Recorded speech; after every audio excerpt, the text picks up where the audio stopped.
Good morning, I'm Maiki Oreta and you're watching Business 360, where we break down the numbers, connect the dots, and give you the developments and insights you need to navigate, adapt, and lead. Let's dive right in. The headlines. World leaders react to Donald Trump's return to the White House. Who's celebrating and who's sounding the alarm? Philippine exporters push for stronger trade with China. Could this help boost the economy or widen the trade gap? President Marcos is ready to veto the adolescent pregnancy bill. What are the controversial provisions he finds unacceptable?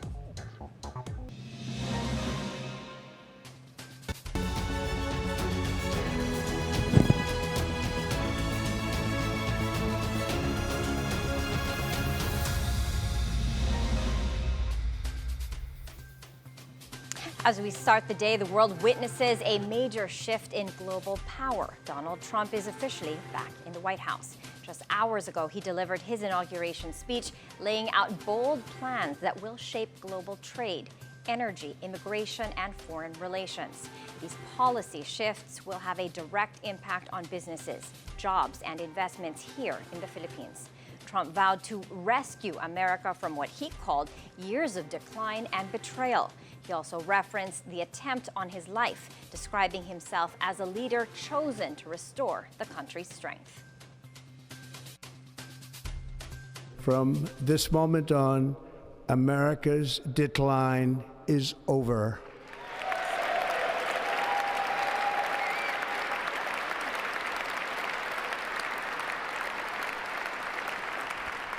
Our liberties and our nation's glorious destiny will no longer be denied, and we will immediately restore the integrity, competency, and loyalty of America's government. Those who wish to stop our cause have tried to take my freedom and indeed to take my life. Just a few months ago in a beautiful Pennsylvania field, an assassin's bullet ripped through my ear. But I felt then, and believe even more so now, that my life was saved for a reason. I was saved by God to make America great again. In his half-hour address, Trump struck similar themes from his 2017 inauguration, highlighting crime, job losses, and what he called the need to rebuild America. He announced a series of executive orders, including declaring a national emergency at the U.S.-Mexico border and immediately deploying troops. He also thanked Black and Hispanic communities for their support. To the Black and Hispanic communities, I want to thank you for the tremendous outpouring of love and trust that you have shown me with your vote. We set records, and I will not forget it. I've heard your voices in the campaign, and I look forward to working with you in the years to come. All illegal entry will immediately be halted, and we will begin the process of returning millions and millions of criminal aliens back to the places from which they came. We will reinstate my Remain in Mexico policy.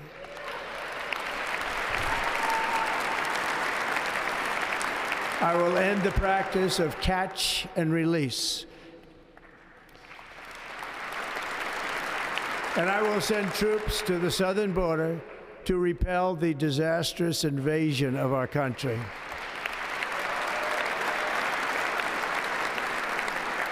Under the orders I signed today, we will also be designating the cartels as foreign terrorist organizations.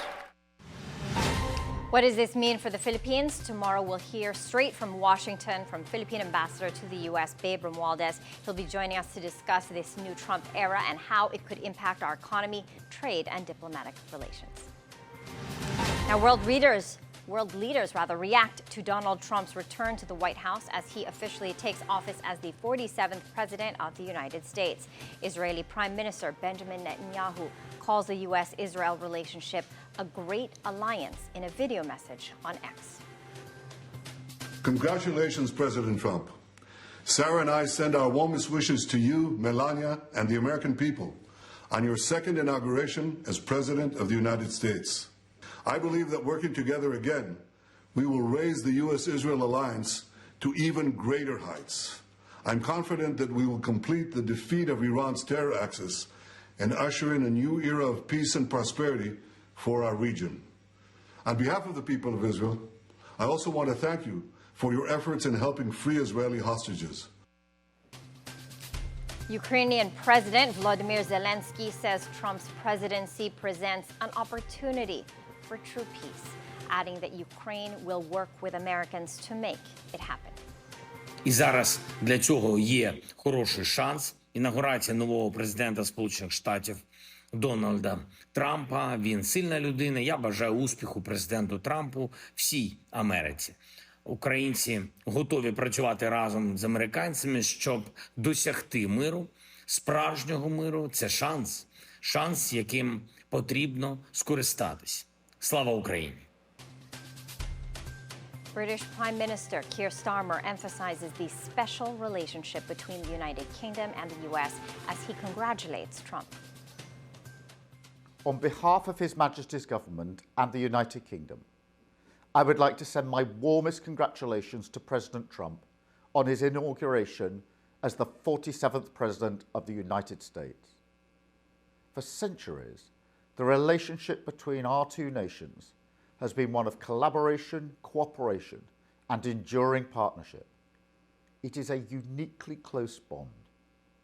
Together, we have defended the world from tyranny and worked towards our mutual security and prosperity. With President Trump's long-standing affection and historical ties to the United Kingdom, I know that depth of friendship will continue.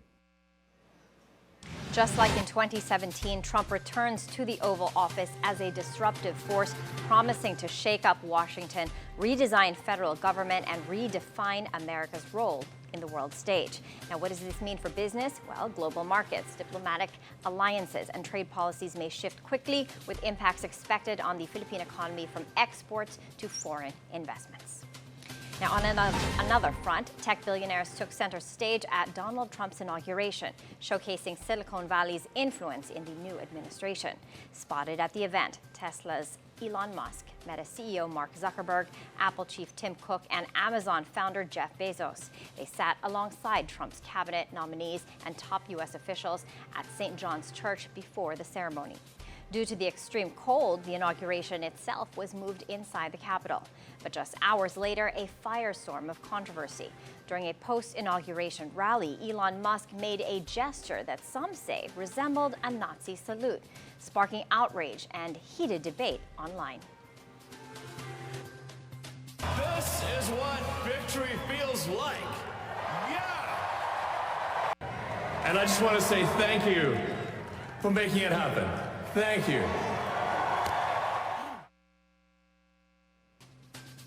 Musk has yet to address the backlash, but critics say the incident could deepen political divisions in America.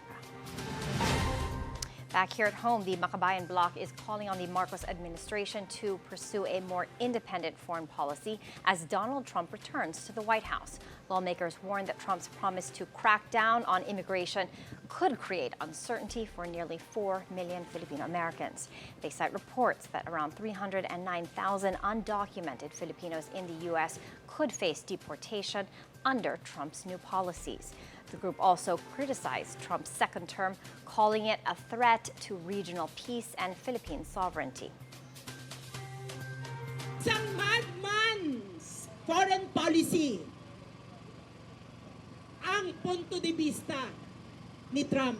Isa siyang expansionist dahil sa ilalim ng kanyang US first policy ay gagawin niya ang lahat para siya ay makinabang 10 ng pagkontrol sa ekonomiya ng mas maliit na bansa. Kasama na ang pagpapanawak ng kanyang mga neo-kolonya. With Trump back in power, the impact on U.S.-Philippine relations remains unclear. But for now, officials say they are closely monitoring his next moves. Now, the Philippines ends 2024 with a $609 million balance of payments surplus, much lower than the $3.7 billion surplus recorded in 2023. Data from the Bangko Sentral ng Pilipinas, or BSP, shows that the surplus also fell short of the $3.5 billion target set by the central bank. The BSP says that this was due to a wider trade deficit, lower earnings from services, and fewer foreign loans taken by the government. In December alone, the BOP posted a $1.51 billion deficit, reversing the $642 million surplus recorded in the same month of 2023, though it improved from the $2.28 billion shortfall in November.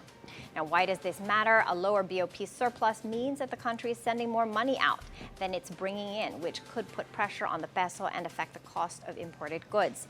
Businesses depend on foreign investors, or dollar-denominated loans may face higher costs, while exporters could benefit from a weaker peso. With the trade deficit widening, the government may need to boost exports and attract more foreign investments to keep the economy stable. Now, the Bangko Sentral ng Pilipinas, or BSP, is making it faster and easier for businesses to accept digital payments in a move that could boost cashless transactions across the country. The central bank streamlines the merchant licensing process, cutting it down to 3 simple steps: checking eligibility, evaluation, and final approval. The BSP says that this will help more businesses, especially small enterprises, go cashless, making digital payments more accessible and widely adopted. This means that entrepreneurs and store owners can start accepting online payments faster, making it easier to reach customers and increase sales. It also supports the government's push for a digital economy, improving transaction security, speed, and convenience for both consumers and businesses. The Philippines needs to keep strong trade ties with China even as the trade deficit grows. The Philippine Exporters Confederation, or PhilExport, says China remains the biggest source of affordable goods and raw materials, which many local businesses rely on. PhilExport President Sergio Ortiz Luis Jr. warns that limiting trade with China could increase costs for Filipino businesses and consumers. Data from the Philippine Statistics Authority, or the PSA, shows that the trade deficit with China grew by nearly 30%, from $15 billion in 2023 to $19.5 billion in the first 10 months of 2024. For businesses, this means higher import costs may lead to more expensive products, while exporters may need to explore other markets or negotiate better deals. We're taking a quick break. Please stay with us as we dive deep into the numbers and the narratives that matter most to your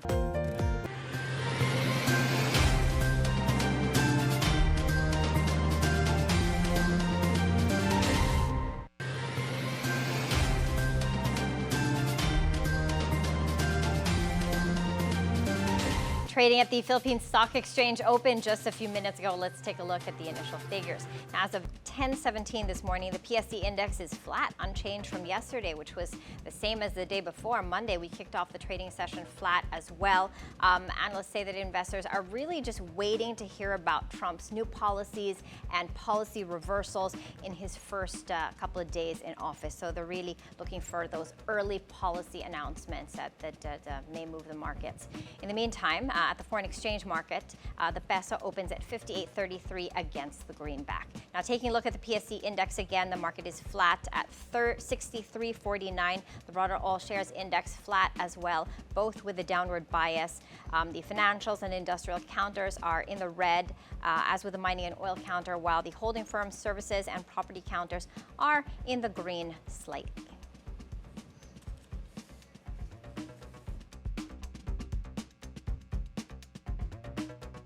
58.52. In other news, Citigroup expects the Philippine economy to grow around 6% this year, with the business process outsourcing, or BPO, sector as a key driver.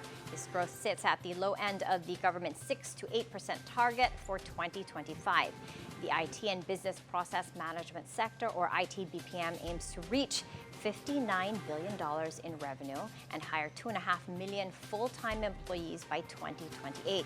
But experts warn that the rapid growth of artificial intelligence could disrupt jobs in the industry, pushing companies to adopt more automation. This means that the IT BPM sector must innovate to remain competitive by upskilling workers and integrating AI technology rather than being replaced by it. Bond markets are seeing a relief rally as investors react to a shift in trade policy signals from the United States President Donald Trump. Now, Security Bank Vice President and Head of Fixed Income Dino Aquino says Trump's softer stance on China or the absence of new tariffs is driving the market's current positive sentiment. But uncertainty remains. Trump has confirmed that he will impose tariffs on Canada and Mexico next month, which could limit further gains in the bond market. Meanwhile, yields on 10-year U.S. Treasury bond have dropped 8 to 10 basis points to 4.56%, down from a recent high of 4.80 just 2 weeks ago. Analysts say that markets will be watching closely for Trump's next moves on trade, as his policies could impact global financial markets, including the Philippines. Now, business leaders and diplomats come together to welcome the Lunar New Year, with Hansi at the center of these celebrations. The SM Group executive joined Chinese Ambassador Huang Xilian and incoming Federation of Filipino-Chinese Chambers of Commerce and Industry President Victor Lim at a gathering in Shangri-La at the fort. The event brought together prominent business figures and diplomats to usher in the Year of the Snake, highlighting the crucial role Filipino-Chinese entrepreneurs play in our economy. Xi's presence reaffirms his influence in business and trade as the SM Group continues to drive investments, job creation, and stronger economic ties between the Philippines and China. With China as one of the country's top trading partners, events like these help solidify relations that impact trade, manufacturing, and local industries. Finance Secretary Ralph Recto represents President Ferdinand Marcos Jr. at the World Economic Forum in Switzerland. Let's pull that story up.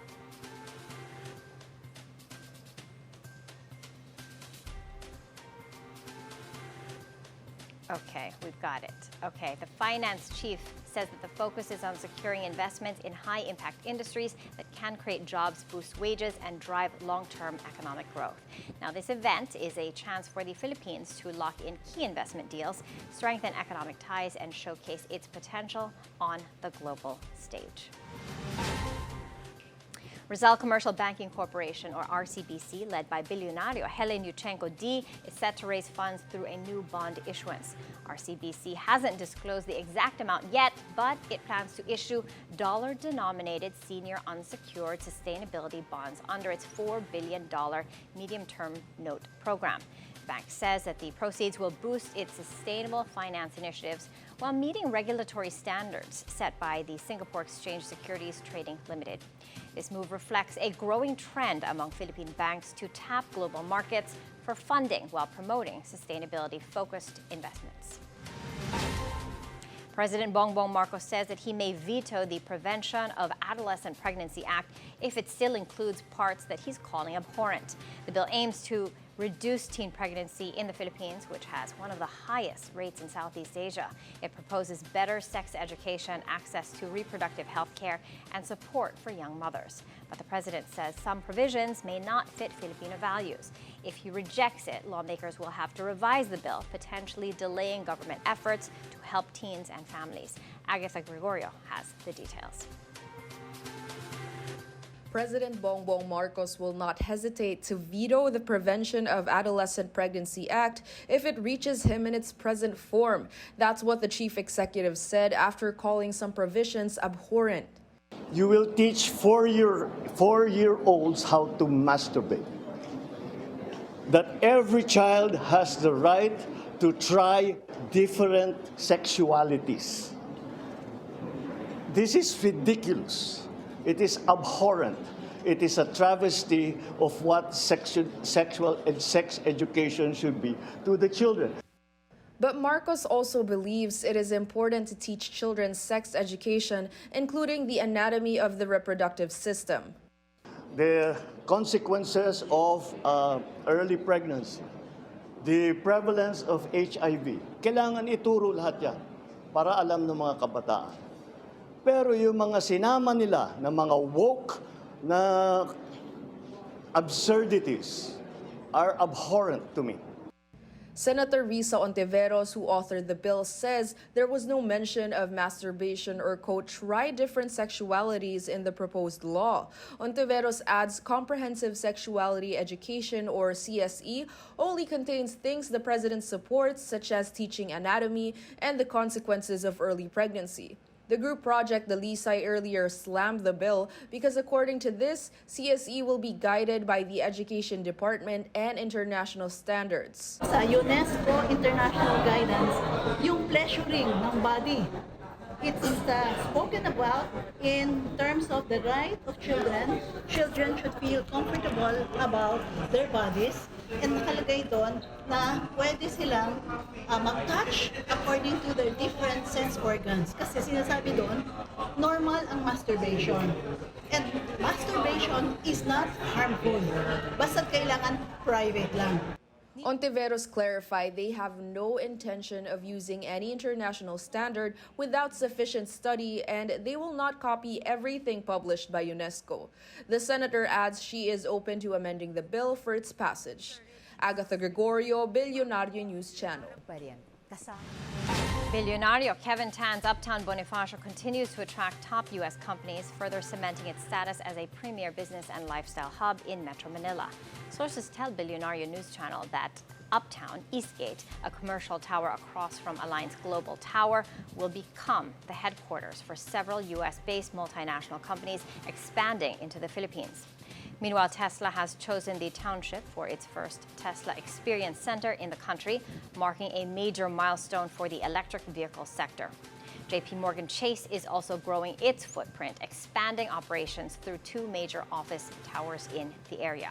This wave of U.S. investments reinforces the Philippines' appeal as a destination for global companies, boosting the local economy, generating jobs, and strengthening the country's position as a regional business hub. Now, Filipino fans give Gordon Ramsay a rock star welcome as the celebrity chef makes his first ever visit to the Philippines. The multi-Michelin starred chef was met with loud cheers and excitement at a special event in Pasay on Monday, his highly anticipated public appearance in the country. A day earlier, Ramsay made a surprise visit to his namesake bar and grill, huddling with staff and observing operations. But instead of his notorious Hell's Kitchen temper, the chef was in high spirits, offering guidance and motivating his team.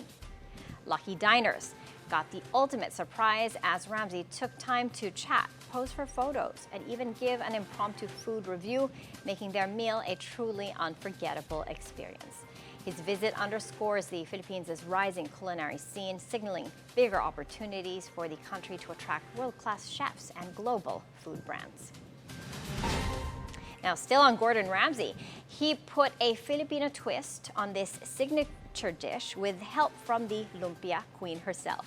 Filipino food content creator Abby Marquez, known for her viral lumpia creations, teamed up with Ramsay during his visit to the Philippines. This comes after Ramsay challenged her online to transform his iconic beef Wellington into a lumpia. And the result? A dish so good, even Ramsay approved. Let's take a look. I went to Chef Ramsay's restaurant in Manila, and one of the chefs saw the comment and offered to help me out. This is very interesting. I don't know how it's going to go down. Good luck to you. Good luck to me. Now there's one thing left to do. Chef. Hey, Abby! You know me? Do I know you? The whole internet knows you. Can you do it? I am here with the proof. Question is this better than yours? Oh, Visually, wow, that looks good. It's very good. Lumpia. Lumpia.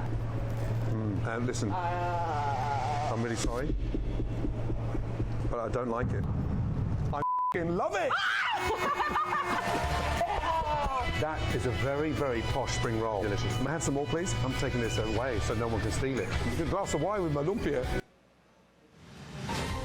And before we go, here's an update on U.S. President Donald Trump. He has signed a series of executive actions Monday, including one revoking 78 of Joe Biden's presidential actions. Other actions signed today include withdrawing the U.S. from the Paris Climate Agreement and mandating in-person work for federal employees and the new U.S. president. He also signed an executive action that delays the enforcement of the TikTok ban for 75 days. Trump has also pardoned U.S. Capitol rioters, explaining that this would cover more than 1,000 people. And that's it for Business 360. I'm Maiki Oreta. Keep it here on BNC, the Bilyonaryo news channel, always on top.